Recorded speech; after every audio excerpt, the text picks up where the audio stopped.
ya bisa kita ya bisa kita jadikan bahan pertimbangan. Mungkin saya langsung saja, silakan Prof, mungkin ada kasus yang dianggap menarik dan berulang.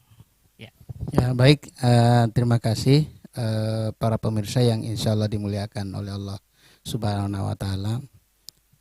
Peristiwa yang klasik terjadi dalam sistem ekonomi saat ini tidak lain dan tidak bukan adalah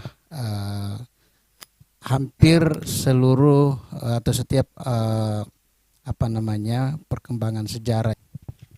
Karena sifat dari sistem ekonomi saat ini yang memang memiliki kecenderungan untuk terjadinya krisis.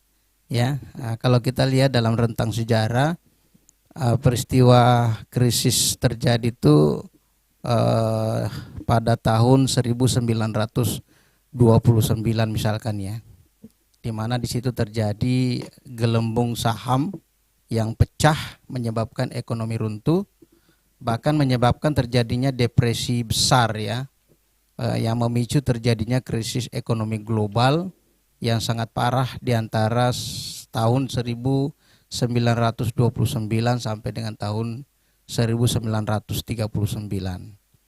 Dengan krisis yang begitu besar ini menyebabkan terjadinya pengangguran di mana-mana, kemudian kemiskinan yang drastis melonjak naik, sehingga masyarakat bahkan seluruh dunia merasakan himpitan ekonomi yang demikian berat. Lalu kemudian para ekonom kemudian melakukan perbaikan-perbaikan dari berbagai sisi, lalu kemudian kembali membaik. Tapi di tahun 1970-an kembali terjadi krisis yang disebabkan oleh embargo OPEC yang memicu terjadinya stagflasi dan menggoyang fondasi kapitalisme energi, sehingga di situ lahirlah neoliberalisme. Kemudian yang paling parah juga dan menjadi memori kita ya, mungkin hampir sebagian besar dari kita mengalami itu tahun 1997 1998 ya, serangan spekulatif yang menjatuhkan hampir seluruh negara termasuk Asia dan khususnya Indonesia ya, yang disebabkan oleh sebuah bank investasi terbesar di dunia yang ada di Amerika itu mengalami kolaps ya, yakni Lehman Brothers, sebuah bank investasi terbesar di dunia yang ada di Amerika itu kemudian mengalami kredit macet ya, karena beberapa developer atau kontraktor yang kemudian meminjam dana di Lehman Brothers ini mengalami kelesuan order dari para user atau konsumen ya.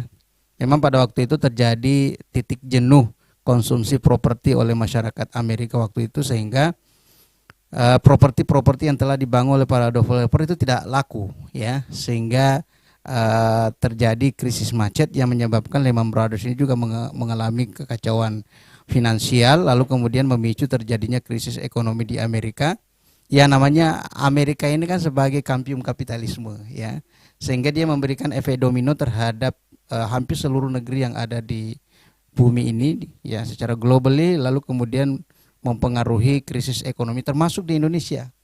Bahkan di Indonesia ini kita kenal tahun 97-98 ini sebagai krisis multidimensi, karena tidak hanya menyerang krisis finansial, juga menyerang krisis moneter, bahkan krisis sosial dan krisis politik. Ya, di situ ditandai dengan jatuhnya kekuasaan Soeharto waktu itu ya, lalu kemudian digantikan oleh Habibie.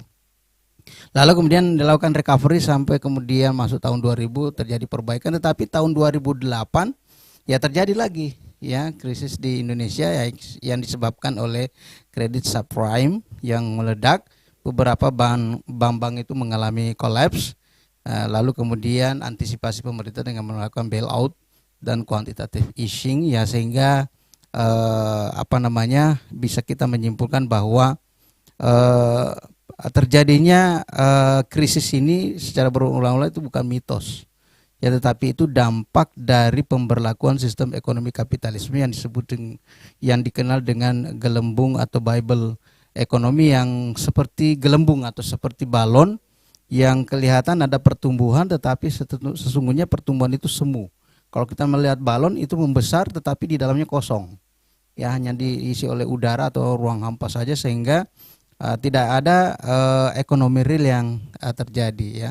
Kalaupun ada, mungkin dalam sistem ekonomi itu tidak menjadi fokus, tapi didominasi oleh pertumbuhan ekonomi secara non real, ya, yang diakibatkan oleh investasi pada aspek finansial, ya, yang didominasi oleh pertumbuhan aspek ribawi, dan itu tidak bisa terlalu banyak kita berharap, karena sesuai dengan gelembung ekonomi pada masa tertentu maka balon tadi itu akan meledak, yaitu yang kemudian menyebabkan terjadinya krisis ekonomi.